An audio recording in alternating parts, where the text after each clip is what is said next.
The American Heart Association usually holds their annual Heart and Stroke Bowl this time of year. But of course, they've had to do things a little differently. Instead of one event, they'll be doing two virtually. ABC4's medical correspondent Saray Chin tells us about events all in the name of fighting heart disease.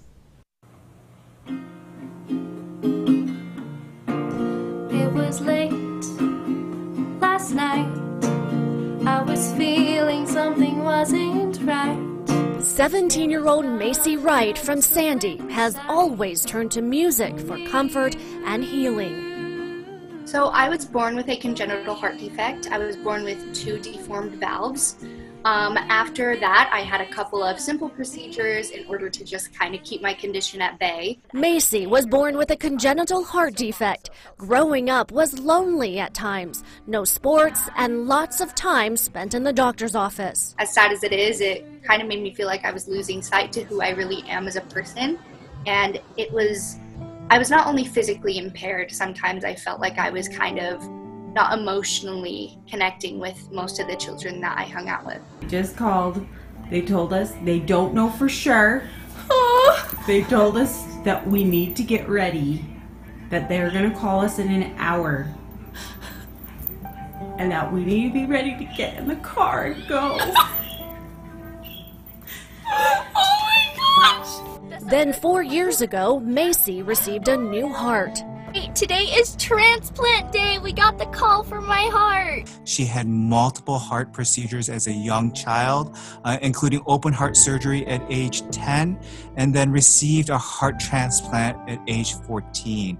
And her story is one that I think gives all of us in the medical community hope, and hopefully that positive message is shared in our broader community, in that despite the world rapidly changing around us, that we have dedicated teams to help us with our bodies, to help us with stress and anxiety, and that the future is very, very bright, just like young Macy writes. Intermountain Healthcare is sponsoring 2 virtual events by the American Heart Association.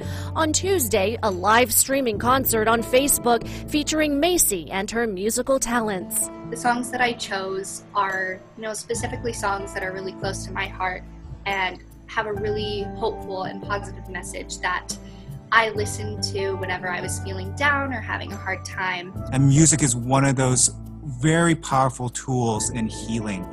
Studies have shown that music helps lower heart rates, lower blood pressures, as well as help us de-stress, all contributors to heart disease. The second event is the Heart and Stroke Ball this Friday night. We have an opportunity to come together as a community to help fight heart and stroke disease, and that's more important now than ever. Dr. David Min, Senior Medical Director of the Cardiovascular Clinical Program at Intermountain Healthcare, says 92 million people in America have heart disease, and every 40 seconds, someone dies from it.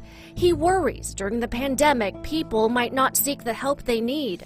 The work that we're trying to do is increase awareness of heart disease, as well as reassure our patients, reassure our communities that our facilities are safe. Macy says having the support of the American Heart Association and her team of doctors mean everything to her. It was always reassuring to me that, there was somebody there that was going to be helping financially, emotionally, just in any way possible, that I was going to have a future, and I have dreams and aspirations, and I can pursue that knowing that the Heart Association is willing to put forth these efforts to beat heart disease. And the answer is plain to see, 'cause I saw the light in your eyes. Saray Chin, ABC4 News.